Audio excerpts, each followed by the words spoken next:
Gaza को मिट्टी का ढेर बनाने के बाद 41,600 फलस्तीनियों की शहादतों के बाद भी इजराइल को चैन न आया और हालिया दिनों में उसने रुख किया लेबनान का, जहां पिछले एक हफ्ते के दौरान बम और बारूद की बरसात की गई। और हालिया हमले में जो ताज़ा तरीन हमला था ईरान लेबनान के दारुल हुकूमत बैरूत में, जहां 2000 किलोग्राम बंकर बस्टर बम बरसाए गए और इस बमबारी में हिजबुल्लाह के सेक्रेटरी जनरल हसन नसरुल्लाह शहीद हो गए और उनकी शहादत की तस्दीक अब बाकायदा जो है वो कर दी गई है। और ये मामला किस जानिब जा रहा है, इंतहाई कशीदा सूरत हाल है इस वक्त पूरे खत्ते में। पहले ज़रा एक प्रोफाइल देखना चाहेंगे कि हसला कौन थे, फिर उसके बाद अब हमारा जो गेस्ट पैनल होगा उनसे हम इस मौजूदा कशीदा सूरत हाल के ऊपर बात करेंगे। पहले ज़रा एक प्रोफाइल देखते हैं। हसन नसरुल्लाह 31 अगस्त 1960 को लेबनान के शहर बैरूत में पैदा हुए। इब्तदाई तालीम लेबनान में हासिल की, बाद में इराक के शहर नजफ में इस्लामी उलूम की तालीम हासिल की। लेबनान में खाना जंगी के दौरान हसन नसरुल्लाह ने अमल मलेशिया में शमूलियत इख्तियार की। 1982 में हसन नसरुल्लाह अमल से अलग होकर हिजबुल्लाह में शामिल हो गए। अब्बास मौसूवी की शहादत के बाद 1992 में हसन नसरुल्लाह 32 साल की उम्र में हिजबुल्लाह के सेक्रेटरी जनरल मुंतखब हुए। 1997 में हसन नसरुल्लाह का 18 साला बेटा हादी इजरायली अफवाज से लड़ते हुए शहीद हो गया। 2006 की लिबनान इसराइल जंग में हिजबुल्लाह ने इजरायली अफवाज का कामयाबी से मुकाबला किया, जिससे हसन नसरुल्लाह की शोहरत दुनिया भर में फैल गई। हसन नसरुल्लाह नामूस रिसालत के मामले पर दुनिया भर के मुसलमानों की आवाज बने। 7 अक्टूबर 2023 को गजा की पट्टी पर हमास ने इसराइल पर जमीनी, समंदरी और फजाई हमला किया। हसन नसरुल्लाह ने हमास को हमले पर मुबारकबाद दी। हमारे साथ मौजूद हैं मारूफ सहाफ़ी और तज्ज़ियाकार मंसूर जाफ़र साहब। बहुत शुक्रिया आपके वक्त का। इज़राइल के ख़िलाफ़ मुज़ाहमत का इस्तियारा, हसन नसरुल्लाह आज शहीद हो गए। आप किस तरह से देख रहे हैं उनकी शहादत को, और इस वक्त जो ख़ित्ते की सूरत हाल है उसमें ये जो कशीदगी एकदम, और एक ऐसे वक्त में कि जब अक़वाम मुत्तहिदा की जनरल असम्बली का इजलास था और वहाँ पर कोशिश यही की जा रही थी कि जनाब किसी तरीके से कूल डाउन हो, लेकिन इस वक्त नेतन्याहू का जंगी जुनून, उसका पागलपन जो है वो इस वक्त पूरी दुनिया को एक खतरे में डाल रहा है। क्या कहेंगे मंसूर जाफर साहब? जी बहुत शुक्रिया जी।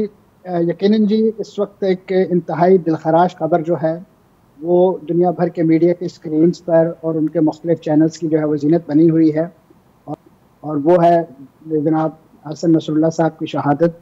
और ये यकीनन जहाँ एक तरफ हिजबुल्लाह के लिए एक बहुत बड़ा लॉस है, उसके साथ साथ ये फ़लस्तीनी कॉज और इन जनरल जो मज़ाहमत में बिलीव करने वाले, चाहे वो फ़लस्तीनी हैं, कश्मीरी हैं या दीगर ख़ित्तों में जद्दोजहद करने वाले जो मज़ाहमतकार हैं, उन सब के लिए एक मैं समझता हूँ अफसोसनाक दिन है और गम की खबर है। तो जहाँ तक उनकी शहादत के हवाले से यानी बात की जा रही है कि ये शहादत इस लिहाज से भी मैं समझता हूँ यादगार और तारीखी रहेगी कि जिस वक्त उनको शहीद करने के लिए इसराइल के तैयारे जो बमबारी कर रहे थे, तो उस वक्त उनके जो वज़ीर आज़म हैं इसराइल के, वो ख़ुद अक़वाम मुत्तहिदा में उनकी जो जनरल असम्बली का एक इजलास था उसमें शिरकत के लिए अमेरिका में न्यूयॉर्क में मौजूद थे, और उन्होंने वहाँ अपनी मौजूदगी के दौरान इस हमले की मंजूरी दी और मीडिया स्क्रीन्स पर और टीवी चैनल्स पर वो मनाज़र जो है वो आज भी मुख्तलिफ न्यूज़ रिपोर्ट्स का हिस्सा है कि वो उस जगह पर बैठकर इस हमले की मंजूरी दे रहे हैं। तो मैं समझता हूँ कि इसराइल ने अक़वाम मुत्तहिदा के ऐन मरकज़ी हेडक्वार्टर के अंदर जो है अपनी मौजूदगी में इस हमले की मंजूरी दे के साबित कर दिया कि वो अक़वाम मुत्तहिदा इसके करारदादों और इसके फैसलों को परे का की अहमियत भी नहीं देते हैं। और यही वजह है कि उन्होंने अपने सरपरस्त आला के एक सफारती गढ़ पे ये सारा काम जो है वो अंजाम दिया, और उसके बाद बड़े फातहाना अंदाज में जो है वो उन्होंने वतन वापसी की राह ली है। तो आपने कहा सरपरस्ते आला, अब आज जो बयान आया फौरी तौर पर इस हमले के बाद, और जब ये मीडिया में ये खदशात जो हैं ये सर्कुलेट होने लगे, तो पेंटागन से आया कि जनाब ना तो उन्हें इस हमले की पेशगी इत्तला थी और ना ही अमेरिका इस किस्म के किसी कार्रवाई में मुलव्विस है। तो ज़रा यहाँ पे इसके ऊपर रोशनी डालिएगा थोड़ा सा। जी, मैं समझता हूँ कि दुनिया, खास अमेरिका दुनिया को समझता है कि शायद वो इंतहाई अहमक और नएब लोग हैं कि वो उनकी कही गई हर बात में यकीन कर लेंगे। यही इसराइल है कि जिसको पालने पोसने के लिए यही अमेरिका, यही मगरब और यही यूरोपीय यूनियन और यूरोपीय ममालिक की जो असला साज फैक्ट्रियाँ हैं, उन्होंने एक अरसे से नौरिश किया है इस पूरी रियासत को और उसके नाम नहाद तहफ़्फ़ुज़ और दिफा को अपनी पॉलिसी, खारजा पॉलिसी का कॉर्नर स्टोन करार दिया। आज भी अगर आप अमेरिकी इंतखाबात के उस इलेक्शन कैंपेन पर एक नज़र डालें तो वहाँ पे कमला हारिस जो है वो डोनाल्ड ट्रंप से बढ़ चढ़ कर इस बात के ऐलानात कर रही हैं कि इसराइल की सिक्योरिटी और सलामती जो है वो मेरे लिए मुकद्दम है, और डोनाल्ड ट्रंप जो है उनका बस नहीं चलता कि वो खुद जाके इसराइल की सरहद पर खड़े हो जाएं और इस वक्त जो उनके मुखालफिन हैं उनको जो है नाको चने चबाएं। तो ये वो बेसिकली इसराइल की सपोर्ट है जो अमेरिका की तरफ से उसे मिलती है। और ऐसे में लॉयड ऑस्टिन का या उनकी दीगर जो पेंटागन की क़यादत है ना कि हमें इस बात का इल्म नहीं था, जबकि दूसरी तरफ खुद जो इसराइल के वज़ीर दफ़ा योआव गैलेंट वो अपनी इस बात का एतराफ़ कर इस अपनी गुफ्तगू में इस बात का एतराफ़ करते हैं कि जब ये हमला हो रहा था मेरी ऐन उस वक्त जो है वो अमरीकी वज़ीर दिफा जो है लॉयड ऑस्टिन उनके साथ टेलीफोन पर बात हो रही थी। तो इसराइल को जितना ज़्यादा आपने इक्विप कर दिया है अमेरिका ने, और उन्हीं के लाओ लश्कर और उन्हीं के गोला बारूद, उसके बाद मैं और मजीद जाफर साहब, मजीद ये कि 8.7 अरब डॉलर, 8 अरब 70 करोड़ डॉलर की फौजी इमदाद उनको मिली। फिर जंगबंदी के हवाले से जो करारदादें की उसमें हुई, उसमें 3 दफ़ा वीटो किया बाकायदा यहाँ पे, उसके खिलाफ अमेरिका जो है वो गया। जी, यकीनन यही जो अस्करी और सियासी और सफारती जो है सपोर्ट है इसराइल की अमेरिका की तरफ से, उसी की वजह से इसराइल को ये शय पहुंचती है और वो ये हौसला पाता है कि वो दुनिया के तमाम कवानीन, चाहे वो आलमी जंगी कवानीन हो या इंटरनेशनल लॉ हो, उनको वो तजते हुए जो है वो निहत्ते फ़लस्तीनियों का खून जो है वो आए रोज़ बहा रहा है। और उसकी ये जुल्म और लास्टली एक चीज और पूछना चाहूंगा कि अब क्योंकि इस तमाम मामले में इस जंग को गजा से अगर लेबनान में लेकर आया गया है, हिजबुल्लाह के ऊपर अटैक, ईरान को जबरदस्ती घसीटने की कोशिश की जा रही है, और ये बताइए आप आगे क्या देख रहे हैं, फिर ईरान के हवाले से क्या पर्सपेक्टिव बन रहा है? देखिए जी, जहाँ तक तो इसराइल का ताल्लुक है तो इसराइल की पूरी कोशिश रही है जब से उन्होंने इस्माइल हनिया साहब को तेहरान में शहीद किया, और उसके बाद से ईरान की तरफ से ऐसे रद्द-ए-अमल के बयानात देखने को मिले कि जिसमें वो इसराइल को निशाना बनाने के हवाले से ऐलानात कर रहा था। तो इसराइल की पूरी कोशिश है कि वो अपने वो जो जंग की दायरा है और ख़ासतौर पे ये जो थिएटर ऑफ वार है उसमें ईरान को जो है घसीट लाए। लेकिन ईरान की जो हिकमत अमली है वो हमें यही दिखाई देती है कि ईरान चाह रहा है कि इसराइल को बैरूनी किसी अटैक के जरिए एक्सप्लोड करने के बजाय इंटरनली एक्सप्लोड किया जाए। यही वजह है कि इस वक्त ईरान की जो हिकमत अमली है उसी के नतीजे में इस वक्त आपको अल-कुद्स के अंदर जो है वो मुख्तलिफ आबादकारों पर फ़लस्तीनी गाड़ियाँ चढ़ाते हुए दिखाई दे रहे हैं, गर्ब उर्दन के इलाके में चाकू से हमले दिखाई दे रहे हैं, ताकि और इसी तरीके से खुद उनके अंदर जो उनके सियासी इख्तलाफात हैं, चाहे उनके वज़ीर दिफा के अपने वज़ीर आज़म के साथ हों या जो उनके इंतहा पसंद यहूदी आबादकारों के नुमाइंदा वज़रा हैं। बहुत बहुत शुक्रिया मंसूर जाफ़र साहब, ये तज्ज़ियाकार हमारे साथ मौजूद थे। और अब इसी मामले पर हम बात करेंगे। ब्रिगेडियर हारिस नवाज़ रिटायर्ड दिफाई तज्ज़ियाकार हमारे साथ मौजूद हैं। बहुत शुक्रिया सर आपके वक्त का। आज के दिन की बड़ी अंदोहनाक खबर, हसन नसरुल्लाह साहब जो हैं उनको शहीद कर दिया गया, आप इसको किस तरह से देख रहे हैं? देखिए इमरान, बात यह है कि इस वक्त इजराइल बुखलाहट का शिकार है और वो उसको कुछ समझ नहीं आ रहा कि वो किस तरीके से अपने टारगेट्स जो करने थे अचीव इस दहशतगर्दी में और ये जुल्म बर्बरियत में वो कैसे अचीव करे। बेसिकली उनका 3 या 4 टारगेट्स है जिसके वजह से उन्होंने 7 अक्टूबर के बाद जब हमास ने अटैक किया तो रिटेलिएशन में दे वांटेड के वंस फॉर ऑल हमास को हमेशा के लिए ख़त्म कर दें। नंबर 2 बात यह है कि वो चाहते हैं कि गाज़ा से इतना वहाँ पर डिस्ट्रक्शन की जाए, इतनी मासूम लोगों को शहीद किया जाए, इतनी हरासमेंट की जाए कि ये तमाम खुद ब खुद यहाँ से माइग्रेट करके जॉर्डन और इजिप्ट में चले जाएं ताकि इस पर पूरा गस्बाना कब्जा कर सके। और नंबर 3 टारगेट था कि हम किसी तरीके से अपने जो हमारे कैदी हैं 200 की तादाद में उनको हम वापस आ सके। तीनों टारगेट में वो नाकाम हो गए हैं। आई थिंक ये चीज़ देखने की है।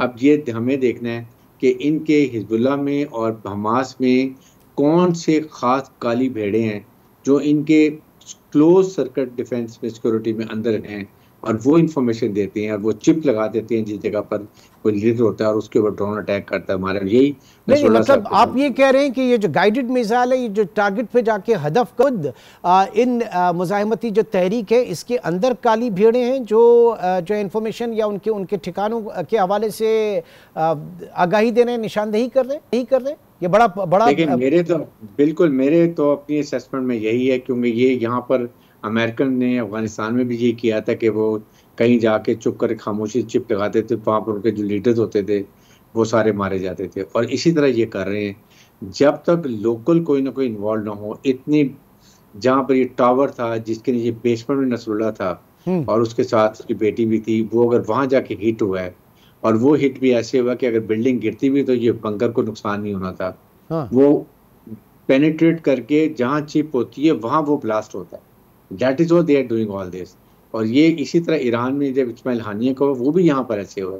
तो आई थिंक ईरान, हिजबुल्लाह और हमास को अब सोचने की बात है, देखें अंदर कि कौन किसके साथ मिला हुआ है और वो किस तरह नुकसान पहुंचा।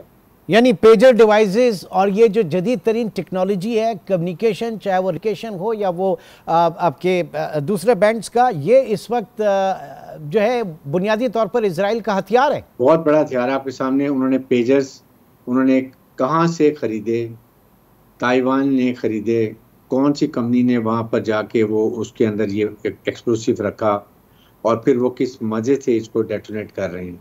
पेजर भी उन्होंने किए हैं और उसके बाद उन्होंने वॉकी टॉकीज को भी किया है। और वो एक किस्म की पूरी हरासमेंट में उठा के रख दी है, क्योंकि जितना वो हरासमेंट करेगा उसका काम आसान होगा। और उसके लिए हमारे इस्लामिक ममालिक का हमारा इसमें बहुत बड़ा रोल है। 57 कंट्रीज, आप जितनी मर्जी तकरीरें कर रहे हैं united nation, unless you physical, I don't say कि go start fighting with Israel, but आप इकोनॉमिक सैंक्शन तो लगा सकते हैं। आप सिर्फ उनका सामान जो है ना, जो डेली कमोडिटीज इंपोर्ट, जाहिर है कि हमें भी फिर इस्लामी ब्लॉक जो है उसको भी अपने हथियार देखने होंगे कि वो कौन से ऐसे हथियार है मुआशी हवाले से। अच्छा, अब लास्टली मैं जानना चाहूँगा कि ऐसे में, क्योंकि ईरान को इसमें घसीटने की कोशिश की जा रही है, ईरान के पर्सपेक्टिव से आप क्या देख रहे हैं? देखें, ईरान ने इस्माइल हानिया के बाद कहा था मैं बदला लूँगा, लेकिन बहुत अच्छे तरीके से आई वुड से ये पेशेवरान हिकमत भी इस्तेमाल किया कि दे डू नॉट रिस्पॉन्ड।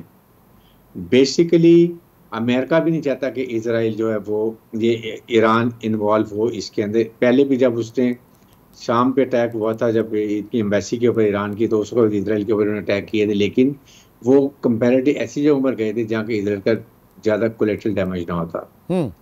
वो ये चाहता है कि Iran should remain a force to reckon with, ताकि मिडल ईस्ट को इससे खतरा रहे।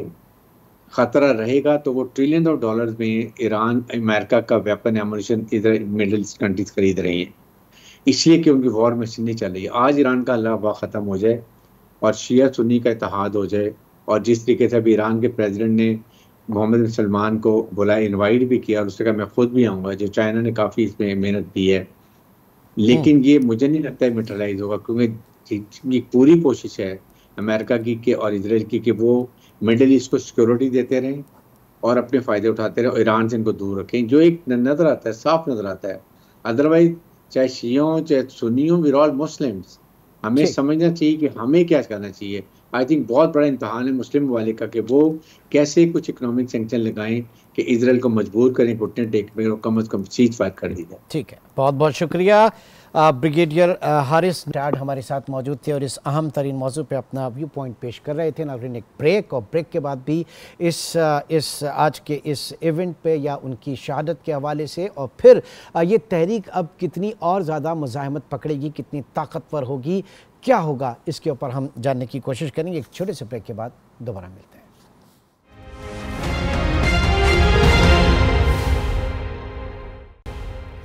Welcome back. हिजबुल्लाह के लीडर हसन नसरुल्लाह की शहादत के बाद सूरत हाल किस जानिब जा सकती है, इसके ऊपर हम बात कर रहे हैं। हमारे साथ मौजूद हैं इस वक्त डॉक्टर जमील अहमद ख़ान, साबिक़ सिफारतकार, और डॉक्टर हुमा बकाई भी इस वक्त हमारे साथ मौजूद हैं, जो कि माहिर हैं बैनुल-अक़वामी उमूर के। आप दोनों का बहुत शुक्रिया।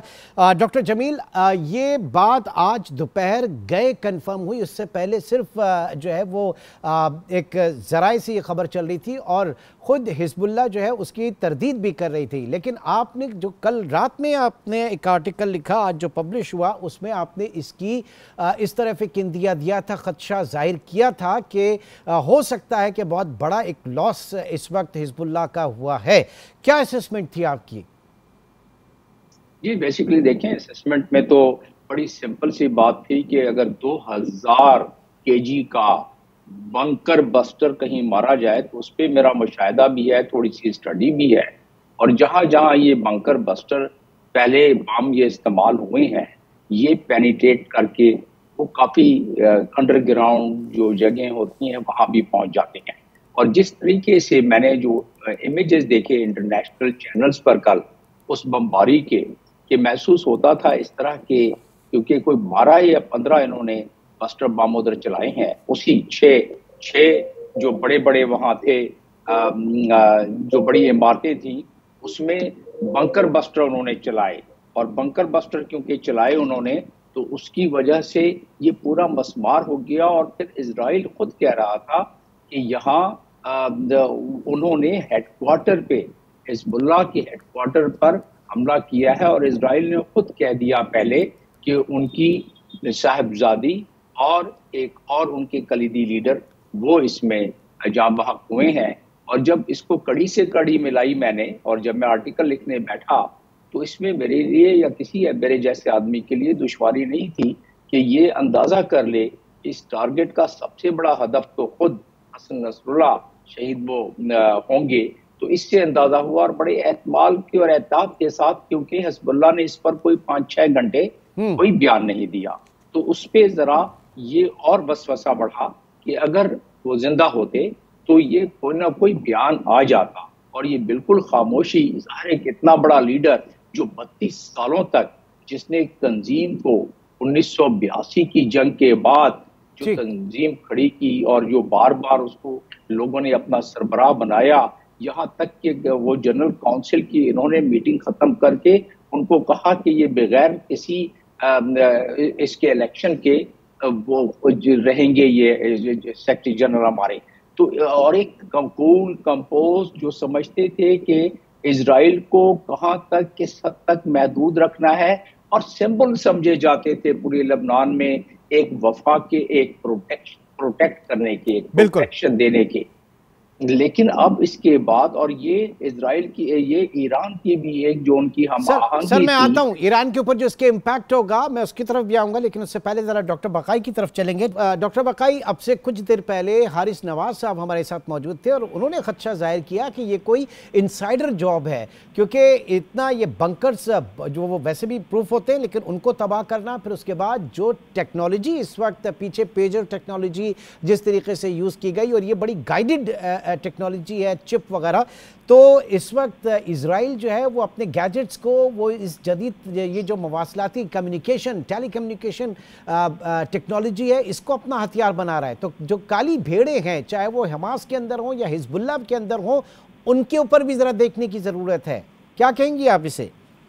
देखिए, हो सकता है आपकी इंफॉर्मेशन सही हो, मेरे पास ऐसी कोई इंफॉर्मेशन नहीं है, लेकिन एक बात तो बिल्कुल वाज़ेह है कि जिस तरह सेकेंड वर्ल्ड वॉर जो थी वो न्यूक्स ने उसमें सुपरमेसी डिटर्मिन की थी, इसी तरह जो इस वक्त कंटेम्प्रेरी कॉन्फ्लिक्ट्स हैं उसमें सुपरमेसी जो है वो आर्टिफिशियल इंटेलिजेंस और टेक डिटर्मिन कर रही है। और दोनों चीज़ों में इजराइल जो है वो दीगर ममालिक और एंटिटीज से माइल्स अहेड है, और इस वक्त वो कुल्ली तौर पर दोनों चीज़ों को अपने कॉन्फ्लिक्ट्स में इस्तेमाल कर रहा है। तो चाहे वो इस्माइल हानिया की एलिमिनेशन थी ईरान में, या वो इस वक्त एग्जिस्टिंग प्रेजेंट शहादत है नसरुल्लाह की,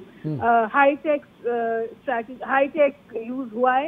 लेकिन एक बात तो बिल्कुल वाज़ेह है कि इजराइल किसी मूड में नहीं है जंग बंदी के या अमन के, वो 7 अक्टूबर के वाक़े को इस्तेमाल कर रहा है पूरे एक्सिस ऑफ रेजिस्टेंस को मिडल ईस्ट में तबाह करने के लिए।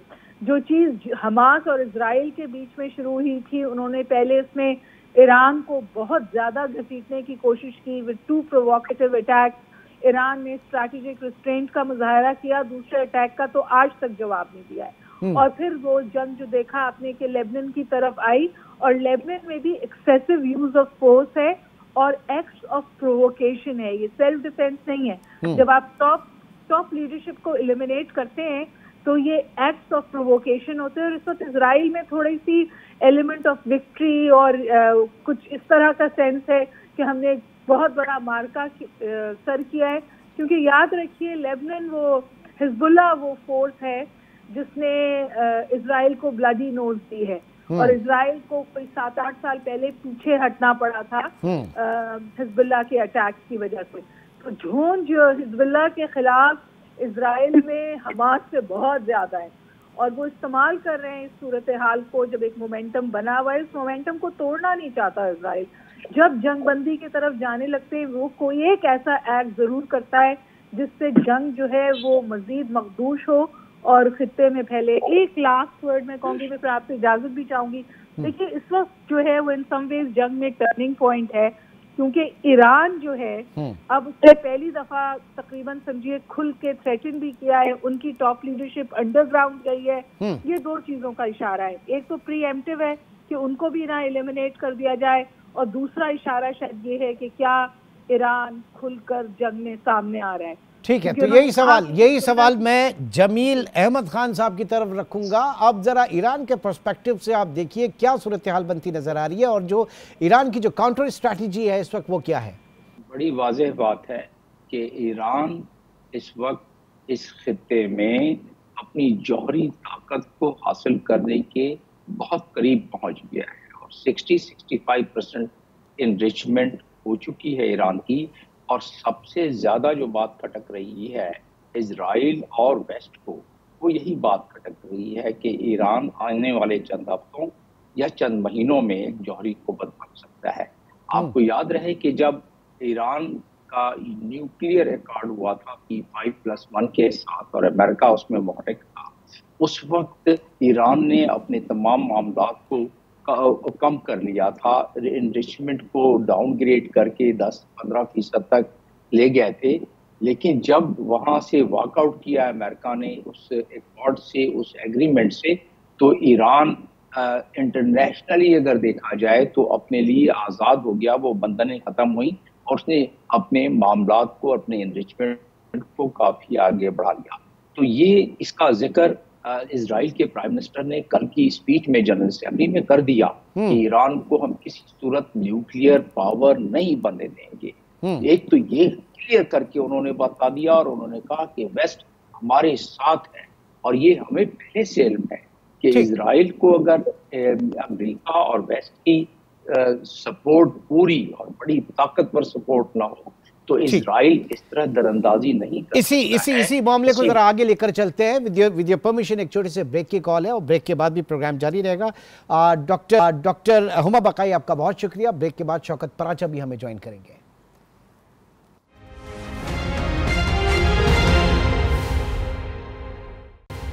Welcome back. प्रोग्राम के इस हिस्से में शौकत पराचा भी हमारे साथ मौजूद हैं, सीनियर सहाफ़ी तजज़ियाकार, और डॉक्टर जमील अहमद खान भी मौजूद हैं।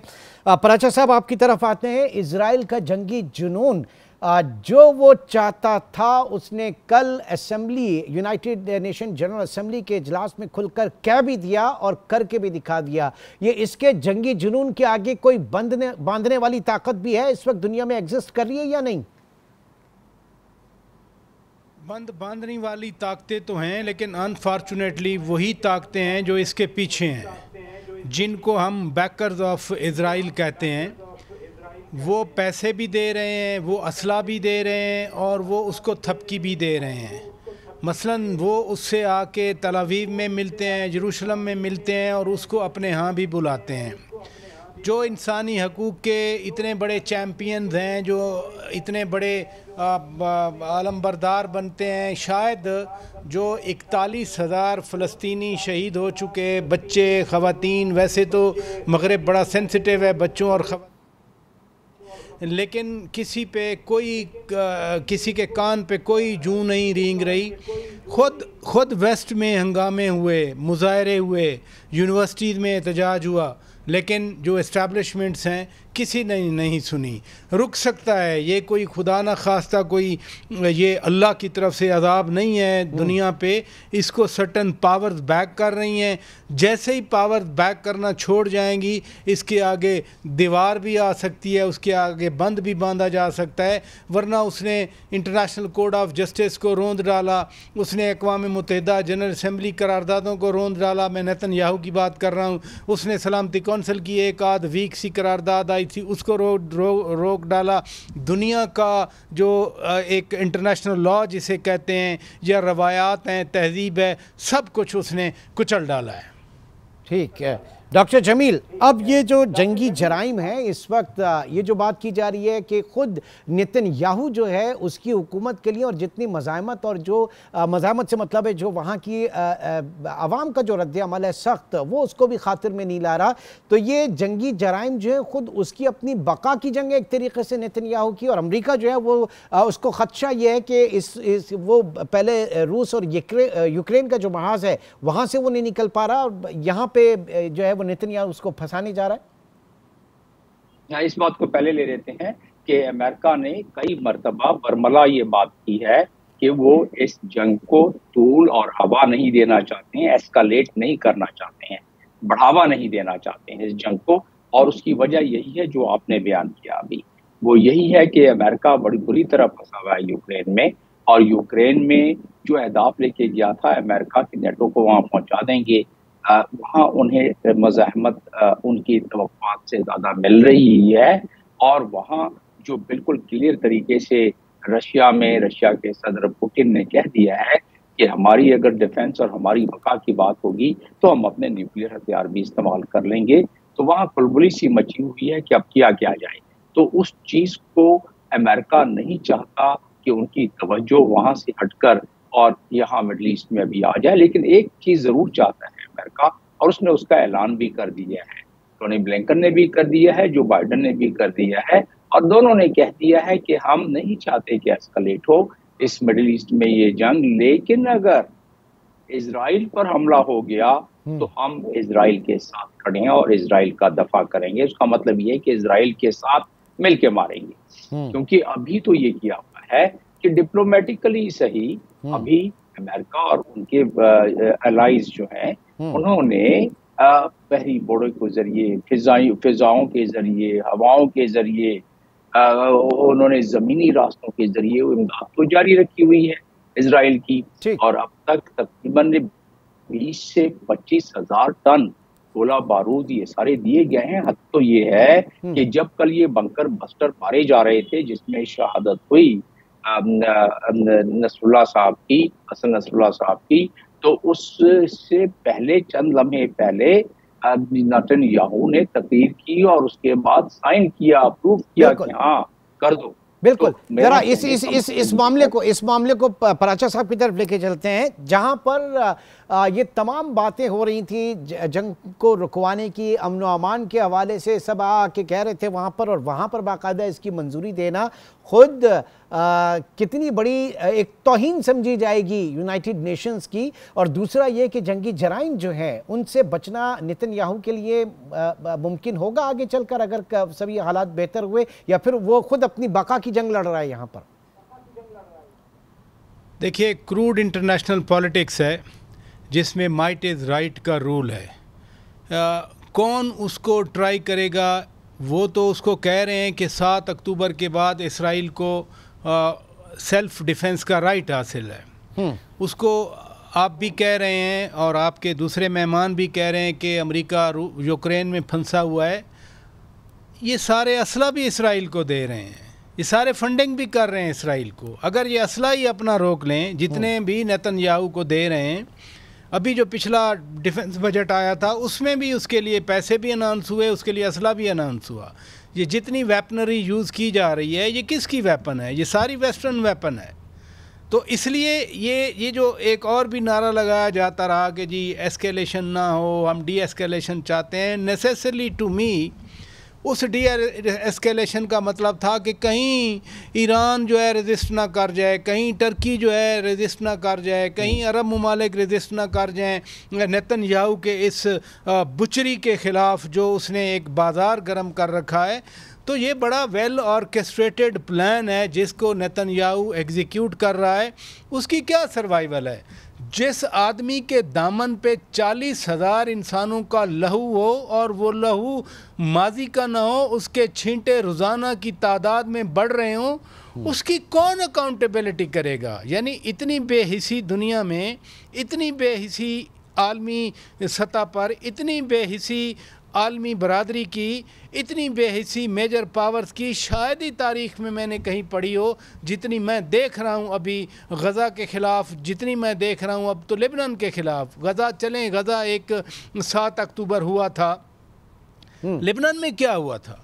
जितनी कल परसों से बम्बिंग हो रही है और इस पर्टिकुलर कंपाउंड में, अभी तो हिजबुल्लाह तो मैदान में नहीं आई। अभी तो हिजबुल्लाह ने जाकर इसराइल के अंदर कोई ऐसे हमले नहीं किए थे जब से ये गज़न के खिलाफ नेतन्याहू शुरू हुआ है। लेकिन एक बदमस्त हाथी है, उसको पूरी सपोर्ट मिल रही है, उसको पूरी बैकिंग मिल रही है, उसको वेपन मिल रहे हैं, उसको पैसे मिल रहे हैं। ठीक है, बहुत बहुत शुक्रिया, बहुत बहुत शुक्रिया। हमारे साथ मौजूद थे शौकत पराचा और डॉक्टर जमील साहब, और आप दोनों का बहुत शुक्रिया। और नाजरीन, अब देखना कि ये सूरत हाल किस तरीके से आगे बढ़ती है। हिजबुल्लाह और बिलखुसूस ईरान जो है उसकी अब क्या हिकमत अमली रहती है, और ये जो जंग है इस वक्त खित्ते का अमन इस वक्त तहबाला करने की जो इजरायली साजिश है वो क्या रंग दिखाती है। इंशाल्लाह आपसे कल मुलाकात होगी। अपना बहुत ख्याल रखिएगा। अल्लाह हाफिज़।